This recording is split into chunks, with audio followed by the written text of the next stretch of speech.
Hello les disciples, j'espère que vous allez bien. C'est avec encore beaucoup de joie que je te retrouve. On va prier, on va demander au Seigneur de venir nous parler et puis on va rentrer dans la parole de Dieu pour ce dernier cours de notre troisième module. Prions ensemble. Père, merci pour ta grâce, merci pour ton amour, merci pour tout ce que tu fais. Merci pour ces instants. Conduis-nous, oriente-nous, dirige-nous et donne-nous, Seigneur, dans ta grâce, de pouvoir pleinement comprendre, avoir la révélation des choses que nous sommes en train de partager. Seigneur, c'est toi qui révèles, c'est toi qui enseignes. Nous ne sommes que des canaux par lesquels tu t'exprimes. Merci de t'exprimer, merci de nous en donner la révélation afin que nous puissions croître à tout égard dans la connaissance des Écritures, dans la connaissance de ta parole et que nos vies en soient bouleversées. Merci Saint-Esprit, précieux, prends le contrôle de ces instants et conduis-nous. Au nom de Jésus, quelqu'un donne un bon amen. Alléluia. Alors nous sommes donc à notre troisième et dernier cours sur ce module. Oui, notre module 3 ne comporte que 3 cours et non 4, mais c'est selon l'inspiration du Saint-Esprit. Et nous voulons parler dans ce troisième cours de la relation avec le Saint-Esprit. Je vais te donner en fait dans ce cours des tips, des éléments qui vont te permettre justement de pouvoir jouir de tout ce dont on a parlé depuis le cours 1 jusqu'à maintenant. Je vais te parler de la relation avec le Saint-Esprit. Alors je vais te parler de 3 attitudes pour accroître, pour développer ta relation avec l'Esprit de Dieu. Alléluia. Et la première des choses dont je veux te parler aujourd'hui, c'est développer la conscience de sa présence. Dis encore avec moi, développer la conscience de sa présence. Alors, beaucoup de personnes n'arrivent tout simplement pas à expérimenter le Saint-Esprit parce qu'ils ne le voient pas. Mais ils ne le voient pas avec leurs yeux physiques. C'est comme si la notion de communion avec le Saint-Esprit fatigue plusieurs personnes. Pourquoi? Déjà, le Saint-Esprit, je l'expliquerai tout à l'heure, on ne le prie pas véritablement, on communie avec lui. Donc, les gens sont souvent plus à l'aise dans la notion de la prière parce que la prière n'appelle pas vraiment la communion. La prière, c'est tu viens, tu parles, tu dis des choses et tout, tu parles, d'accord? Mais quand on parle du Saint-Esprit, c'est comme si tu parlais à un ami, c'est comme si tu échangeais, c'est comme si... Donc, tout de suite, ça devient comme plus difficile parce que je ne le vois pas. Prier là, bon, je sais que Dieu est au ciel, je me connecte, j'établis la connexion et puis on parle, tu vois. Mais dans la notion de je vais pas prier, donc je vais pas forcément m'asseoir, faire ceci, faire cela, établi, je dois juste lui parler, je dois juste être conscient qu'il est là, échanger avec lui comme avec un homme avec qui je parle, ça devient tout de suite compliqué pour beaucoup de personnes. Pourquoi? Parce que nous ne développons pas suffisamment la conscience de sa présence. Donc la première clé, tu dois développer la conscience de sa présence. 1 Pierre 2, verset 19. 1 Pierre chapitre 2, verset 19 nous dit « Car c'est une grâce de supporter des afflictions par motif de conscience envers Dieu quand on souffre injustement. » Alors que dit ce passage? Le passage dit en fait que dans la vie, en tant que chrétien, quand tu vis des injustices, on te maltraite au boulot, ta famille, tes proches, tu vis des choses compliquées, tu dois réagir et te calmer, de supporter donc l'injustice, pas parce que tu es une bonne personne, pas parce que tu es calme, pas parce que toi-même tu n'as pas force avant, non, parce que dans ta tête, tu le fais pour Dieu, parce que dans ta tête, tu le fais en pensant à Dieu. C'est ce qu'on appelle par motif de conscience envers Dieu. Et je veux prendre ce passage-là comme point d'appui pour dire, de même, tout ce que tu vas vivre avec le Saint-Esprit va commencer par la conscience que tu vas développer de lui. L'apôtre Pierre ici nous dit que le chrétien, c'est celui-là qui va se garder parce qu'il a conscience que Dieu est là, qui ne va pas mal répondre parce qu'il a conscience que Dieu est là, qui ne va pas agir d'une certaine manière parce qu'il a conscience que Dieu est là. Donc la conscience de la présence de Dieu va nous pousser à avoir certaines attitudes, va nous empêcher de nous comporter d'une certaine manière et de dire certaines choses. De même, la conscience de la présence du Saint-Esprit, développer la conscience de ce qu'il est là, il est présent. Mes 2 yeux ne peuvent peut-être pas le voir, mais je sais qu'il est là, je sais qu'il est présent, je suis conscient qu'il est là. Là même, pendant que je suis en train de parler, il est là, il est avec nous, il est autour de nous. Donc le fait d'entrer dans la conscience, de développer sa conscience de la présence de Dieu, va maintenant nous aider à pouvoir pleinement jouir de ce qu'il a, à pouvoir pleinement jouir de qui il est, à pouvoir pleinement communier avec lui. Pourquoi? Parce que je développe la conscience de sa présence. On va lire un deuxième passage. On va faire une lecture un peu longue. Actes chapitre 4. Actes des apôtres, le chapitre 4. On va lire jusqu'à Actes 5, verset 1 à 5. Je lis la parole du Seigneur. Actes 4, verset 34. Je lis. La Bible dit, « Car il n'y avait parmi eux aucun indigent. Tous ceux qui possédaient des champs ou des maisons les vendaient, apportaient le prix de ce qu'ils avaient vendu et le déposaient aux pieds des apôtres, et l'on faisait des distributions à chacun selon qu'il en avait besoin. Joseph, surnommé par les apôtres Barnabas, ce qui signifie fils d'exhortation, lévite originaire de Chypre, vendit un champ qu'il possédait et apporta l'argent et le déposa aux pieds des apôtres. Chapitre 5, verset 1. Mais un homme nommé Ananias, avec Saphira sa femme, vendit une propriété et retait une partie du prix. Sa femme le sachant. Puis, il apporta le reste et il le déposa aux pieds des apôtres. Verset 3. Pierre lui dit, Ananias, pourquoi Satan a-t-il rempli ton cœur au point que tu mentes au Saint-Esprit et que tu aies retenu une partie du prix du champ? Verset 4. S'il n'eût pas été vendu, ne te resterait-il pas? Et après qu'il ait été vendu, le prix n'était-il pas à ta disposition? Ça veut dire que c'était pas à toi, ça dépendait de toi de dire je donne tout bien, je donne une partie. Il dit, comment as-tu pu mettre en ton cœur un pareil dessein? Ce n'est pas à des hommes que tu as menti, mais à Dieu. Verset 5. Ananias, entendant ces paroles, tomba et expira. Donc il mourut. Une grande crainte saisit tous les auditeurs. Alors, pourquoi est-ce que j'ai voulu qu'on lise ce passage? Parce que l'attitude d'Ananias est clairement le reflet de l'attitude de plusieurs d'entre nous. Ananias n'était pas conscient de la présence de Dieu. Ananias et Saphira n'étaient pas conscients de la présence de Dieu. Mais revenons sur l'histoire très exactement pour qu'on comprenne bien en quoi est-ce qu'ils ont péché. Je dis, le but, c'est pas de se concentrer sur leur péché, mais tu vas me comprendre. Donc, on est dans l'époque de l'église primitive et les apôtres exhortent donc sous inspiration du Saint-Esprit les uns et les autres à mettre en commun, à partager pour que personne ne manque de rien. Donc chacun, librement, selon ce qu'il a résolu, dit ok, moi je vais vendre tel terrain et puis tout l'argent je vais apporter. Moi je vais faire ceci, moi je vais faire cela. Donc ce qui va se passer avec Ananias et Saphira, c'est que ils vont donc aller prendre un champ. Ils vont vendre. Mais c'est comme si ils vont garder une partie de l'argent et apporter le reste. Donc, ils vont garder une partie de l'argent et apporter le reste comme pour dire, voici tout ce qu'on a pris. En fait, c'est ça l'histoire. Quand vous lisez la réplique de Pierre, vous comprenez que Pierre lui dit, mais pourquoi tu mens? Si tu n'avais pas vendu le champ, c'est ton champ, ça allait rester pour toi. Tu as vendu là-haut. C'est à toi de décider la part que tu veux donner. Mais pourquoi tu annonces que tu vas venir tout donner et puis pour finir, tu retiens une part? L'attitude d'Ananias était en réalité la preuve d'un manque de conscience de la présence de Dieu. Ananias n'était pas suffisamment conscient que le Saint-Esprit était là et que l'action qu'il était en train de poser était un mensonge contre le Saint-Esprit. Et ce manque de conscience-là va le conduire plus tard à mourir. Ici, il a été question de mort physique, mais moi, je veux même parler de mort spirituelle. On a vu ensemble que la mort spirituelle, c'est la déconnexion d'avec. C'est quand tu n'es plus connecté, donc que tu ne peux plus comprendre, recevoir, être au contact d'eux, etc., etc. Ça veut dire quoi? Le manque de conscience de la présence du Saint-Esprit tue la présence du Saint-Esprit dans nos vies. Un chrétien qui n'est pas conscient de la présence du Saint-Esprit au quotidien dans sa vie ne vivra pas les bénéfices de la présence du Saint-Esprit dans sa vie. Si quelqu'un n'est pas conscient que là, pendant qu'il est même en train de suivre cette vidéo, le Saint-Esprit est là, se tenant là à côté de lui, il ne recevra pas spirituellement ce qu'on est en train de dire. Donc, chaque fois que nous ne sommes pas conscients de la présence du Saint-Esprit, souviens-toi du premier verset, il faut faire les choses par motif de conscience. Chaque fois que nous ne sommes pas conscients de la présence du Saint-Esprit, nous ne sommes pas conscients du fait que le Saint-Esprit est là, ce qui se passe, c'est qu'il y a comme une mort dans nos vies. Et cette mort-là, elle est spirituelle. Cette mort, elle peut même aller physiquement, puisqu'on le lit dans le livre des Actes des Apôtres, mais je veux plus me concentrer sur le côté spirituel.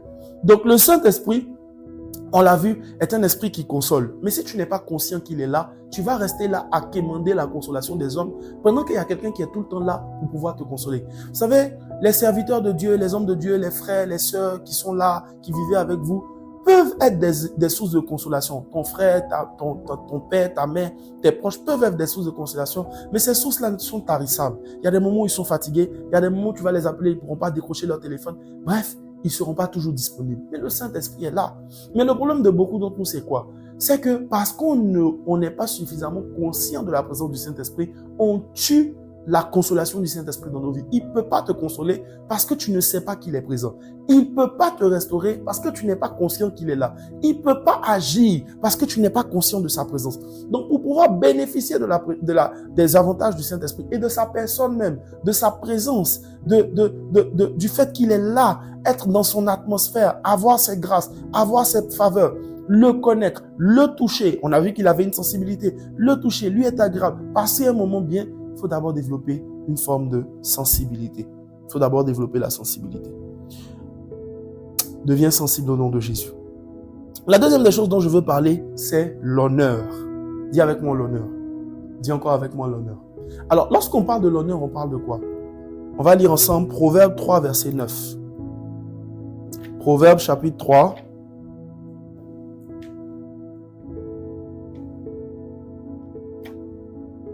Le verset 9. Le passage s'affiche à l'écran et nous lisons ensemble. Proverbe 3, verset 9. La Bible dit: honore l'Éternel avec tes biens et avec les prémices de tout ton revenu. D'accord? Ce qui m'intéresse ici dans ce passage, c'est la notion de honore avec. Donc ça veut dire que l'honneur, c'est pas le fait de donner des biens seulement. Est-ce qu'on se suit?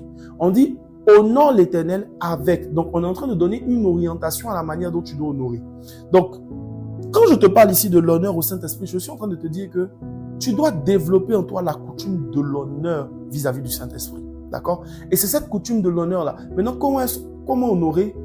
Il y a plusieurs manières d'honorer. Mais en fait, l'honneur, c'est une action ou une manière de se comporter délibérée en vue d'eux. D'accord? Je vais te donner des exemples. Par exemple, moi, j'ai une marque d'honneur dans ma vie. J'en ai plusieurs. Mais j'ai une marque d'honneur dans ma vie. Quand j'écris, par exemple, que si j'écris « Le Saint-Esprit est là, il est au milieu de nous », je vais écrire « Saint » avec S majuscule, Esprit, E majuscule, il, I majuscule. Bon, elle, pas forcément majuscule, mais je peux aussi le mettre en majuscule. Donc, c'est ma manière à moi d'honorer, de sanctifier, d'honorer le nom du Saint-Esprit. D'accord? Ça, je l'ai reçu en écoutant le pasteur Ivan Castanou qui en a parlé et j'ai reçu cette marque d'honneur. Donc, ce n'est pas forcément péché d'écrire Saint-Esprit petit s et avec petit e, mais c'est une marque d'honneur. C'est comme une manière de dire que, vous savez qu'en français, quand on met un nom au majuscule, ça marque un certain caractère de ce nom-là. Donc, les institutions, les noms des pays, voilà, on les met généralement en majuscule comme pour marquer le caractère particulier.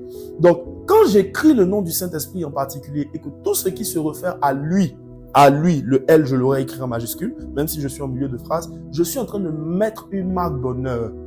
Et le Saint-Esprit en est touché quand c'est comme ça. Vous comprenez? Deuxième marque d'honneur que j'ai, c'est que je n'accepte jamais que l'on puisse poser quelque chose sur ma Bible. Jamais. Je ne pose jamais mon téléphone sur ma Bible. Je n'accepte pas qu'on dépose même un ouvrage, un livre chrétien sur la Bible. Je mets toujours la Bible au-dessus. Pourquoi? Parce que pour moi, la Bible, c'est sacré. Ça aussi, c'est une marque d'honneur. Donc, dès cet instant-là, après, chacun d'entre nous, conduit par le Saint-Esprit, justement, va développer ses marques d'honneur. Ah, j'en oublie un autre.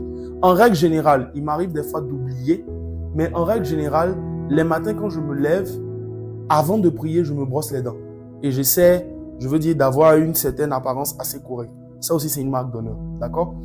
Donc, les marques d'honneur, il y en a des générales. Hein. La sanctification, tout ça, c'est la manière d'honorer. Vivre dans une vie de désordre, c'est pas correct. Tu vois, mais je veux dire, il y en a qui sont spécifiques, mais qui sont surtout inspirées. C'est des choses que tu reçois dans ton cœur et qui t'emmènent en fait à marquer le caractère sacré, précieux, particulier. C'est simple. Si vous devez recevoir le président de la République chez vous, qu'est-ce que vous allez faire? Vous allez refaire votre maison, vous allez bien l'aménager, bien la nettoyer, l'orner, la balayer. Le Saint-Esprit est plus digne de ça qu'un président. En fait, l'honneur va de pair avec la conscience. Plus je suis conscient de sa présence et de qui il est, plus je n'accepterai pas d'avoir certaines attitudes ou de ne pas avoir certaines attitudes vis-à-vis de lui. Donc, développer l'honneur. Et le Pépé Karimbiri pouvait dire un jour que la présence de Dieu honorée dans le secret sera celle-là qui vous accompagnera de manière publique. Donc, c'est ce que tu honores dans le secret que tu vas finir par vivre. Ok? Dans les marques de l'honneur, même si j'aurais pu la mettre aussi dans le côté communion, mais je veux mettre ça du côté de l'honneur. Le pasteur Béni disait comme ça que quand il a entendu parler de qui était le Saint-Esprit, il a commencé chaque jour, quand il se lève le matin, à le saluer. D'où le nom de son ouvrage, Bonjour Saint-Esprit. Donc c'était sa marque d'honneur à lui. C'est le matin, dès que j'ouvre les yeux, je salue le Saint-Esprit. D'accord? Il faut le faire sous forme de communion. Mais je veux dire, il l'a marqué de manière spécifique en mode, je dis vraiment bonjour. C'est vraiment ce par quoi je commence. Donc ça devient comme une honneur. Okay? Et il l'explique comme ça dans son ouvrage, pour ceux qui l'avaient lu, vous le savez, qu'au départ, pendant plusieurs années, il n'entendait rien en retour. À certains moments même, il avait peut-être même envie de douter de ce qu'on lui avait dit et tout ça. Est-ce que vraiment le Saint-Esprit, c'est une personne? Est-ce qu'il parle et tout ça? Mais il a continué par principe à honorer ce principe de Bonjour Saint-Esprit, jusqu'à ce qu'un jour, un matin, lorsqu'il s'est réveillé, lorsqu'il a dit Bonjour Saint-Esprit, il a entendu audiblement le Saint-Esprit lui dire Bonjour fils ou bien Bonjour béni, je ne sais plus. En tout cas, il lui a répondu. Donc je veux dire qu'en réalité, ce qui emmène le Saint-Esprit à se manifester, en fait, le premier point, la conscience vous rend sensible à sa présence. L'honneur intensifie sa présence. On se suit? Je reprends. La conscience vous rend sensible à sa présence, mais l'honneur intensifie sa manifestation. Quand le Saint-Esprit se sent honoré quelque part, il se déploie, il se manifeste. Donc, il veille à ce que la sensibilité que tu as développée par la conscience soit accrue. D'accord? C'est là que d'autres vont avoir des expériences où ils vont sentir que le Saint-Esprit leur fait des câlins, il les touche et tout, et tout, et tout. Donc, ça peut devenir de plus en plus physique même. D'accord? Et ça vient de l'honneur. Apprenez à honorer le Saint-Esprit. Apprenez à développer des coutumes d'honneur, vis-à-vis même de Dieu, même de manière générale. Mais comme nous parlons du Saint-Esprit, apprenez à l'honorer. Apprenez à sanctifier des choses pour lui, c'est-à-dire à mettre des choses à part pour lui. Des choses, c'est vraiment l'honneur. Vous voyez, quand on reçoit un homme de Dieu qu'on honore, il a une place spéciale. Parfois, on a prévu un micro spécial pour lui. On le met à une chaise spécifique. On le reçoit avec... Voilà, faites la même chose pour le Saint-Esprit. Honorez-le, célébrez-le, mettez-le à part et vous allez voir que sa présence va s'intensifier dans vos vies. Et la dernière chose que je veux partager avec toi, c'est communique avec le Saint-Esprit. 2 Corinthiens 13, on va le lire. On l'a déjà lu dans le cadre de ce module, mais on va le lire encore à nouveau. 2 Corinthiens chapitre 13, verset 13. Je lis la parole du Seigneur. Que la grâce du Seigneur Jésus, l'amour de Dieu et la communication du Saint-Esprit soient avec vous tous. Donc, dans le relationnel, ce qu'on reçoit de Jésus, c'est la grâce. Ce qu'on reçoit du Père, c'est l'amour. Mais ce qu'on reçoit avec l'Esprit, c'est la communication. Alors, vous devez développer l'art de communiquer avec lui. Alors, ça veut dire quoi, communiquer avec le Saint-Esprit? La communication peut être vaste et diverse, mais c'est l'art d'avoir des échanges avec lui. Et sur tout domaine, tu peux communiquer avec le Saint-Esprit sur qu'est-ce que tu dois porter aujourd'hui. Tu peux communiquer avec le Saint-Esprit sur ce que tu dois manger ou pas. Tu peux communiquer et chacun, selon sa soif et selon ce qu'il recherche, pourra expérimenter diverses choses. Mais prenez l'habitude de lui parler, d'échanger avec lui, de parler avec lui de manière intentionnelle. Pas tu es là, oh Dieu, non. De manière intentionnelle, c'est voulu. Ah, Saint-Esprit, tu es là. Saint-Esprit, qu'est-ce que tu penses que je devrais faire? Saint-Esprit, est-ce que tu penses que je devrais sortir aujourd'hui?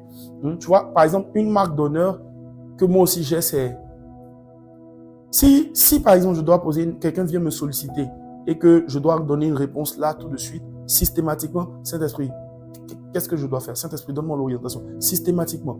C'est vrai qu'il m'arrive des fois d'oublier, mais je veux dire, c'est un réflexe. Voilà, c'est une marque d'honneur, c'est-à-dire, je te demande en même temps. Je t'inclus dans ce que je dois faire. Je ne vais pas d'abord attendre, non. Je te demande en même temps. Je suis conscient de ta présence. Je te demande je t'honore, je te demande en même temps. Je parle avec toi, j'échange avec toi. Dans mon cœur, je te pose des questions. Je m'attends à toi. D'accord? Et dans la notion de la communication, je peux, pour reprendre aussi ce que j'ai dit sur Pasteur Béni, vous savez, la Bible dit, Dieu dit, approchez-vous de moi et je m'approcherai de vous. Vous devez toujours faire le premier pas. N'attendez pas d'abord d'avoir des sensations ou des retours du Saint-Esprit avant d'être encouragé à. Faites les premiers pas. Parlez avec lui. Échangez avec lui. Et même quand vous n'entendez rien au début, persévérez. Parce que vous êtes dans le process 2. Et au fur et à mesure, souvenez-vous qu'il a dit, Jésus a dit, on ne donne pas les choses saintes aux pourceaux. Et il a aussi dit que Dieu chérit l'esprit qu'il nous a donné. Donc quand tu colles ces deux choses, ça veut dire que la communion avec le Saint-Esprit s'obtient aussi comme une forme, pas de mérite, mais je dis, on t'éprouve quand même, on te regarde quand même. Avant que le Saint-Esprit ne commence à aller dans une certaine dimension avec toi, parler avec toi, te donner des sensations physiques, être régulièrement avec toi, ton ami, il doit quand même éprouver ton désir véritablement de le connaître, de l'honorer, ta conscience de lui, etc. Si vous développez l'ensemble des choses qu'on a partagées aujourd'hui, vous allez vivre des choses avec le Saint-Esprit. Votre conscience de lui va grandir et ça va vous rendre plus sensible à sa présence, plus sensible aux choses. Le Saint-Esprit est tout le temps là. Mais il y a des manières, il y a des jours, il y a des manières, il y a des moments où de manière spécifique, il veut se révéler à vous. Vous allez sentir que sa présence s'intensifie.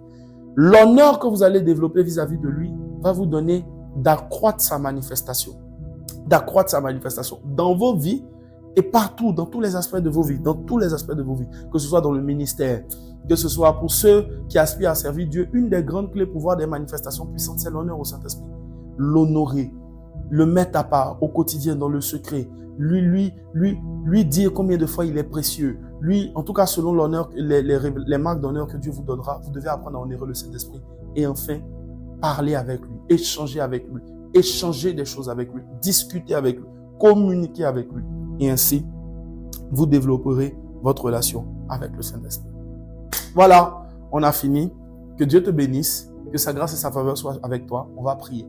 On va prier pour demander la grâce au Saint-Esprit de pouvoir développer une relation avec lui. Élevons la voix, prions. Tu es précieux et nous te disons merci. Moi-même, je suis encore encouragé davantage à l'écoute des choses que tu nous as partagées aujourd'hui. Aide-nous véritablement à développer cette relation-là avec toi par, comme on l'a dit, ô précieux Saint-Esprit, la conscience. Je prie vraiment pour ce point-là. Rends ton peuple conscient de ta présence partout où ils sont, que ce soit à la douche, que ce soit aux toilettes, que ce soit au travail, que ce soit dans ta maison, que ce soit quand ils dorment, que ce soit quand ils se lèvent, en tout lieu. On a lu ce passage qui dit, quel que soit là où je vais, tu es là. Rends-nous conscients. Seigneur, je peux me souvenir que ma vie chrétienne a pris un autre niveau le jour où j'ai commencé à prier pour te demander de me rendre conscient. Et oui, l'une des clés que tu nous donnes pour manifester toutes ces choses-là, c'est de les demander. Tu dis, demandez-moi. Ah, Saint-Esprit, l'une des choses que nous voulons te demander aujourd'hui, c'est la grâce d'être conscient de qui tu es. La grâce d'être conscient de ta présence. La grâce d'être conscient de toi, d'être conscient. Je prie afin que tu nous rendes davantage conscients de ta présence. Je prie également afin que tu nous apprennes à t'honorer, que tu nous montres les marques d'honneur qui te touchent, que tu nous révèles ce qui t'est agréable.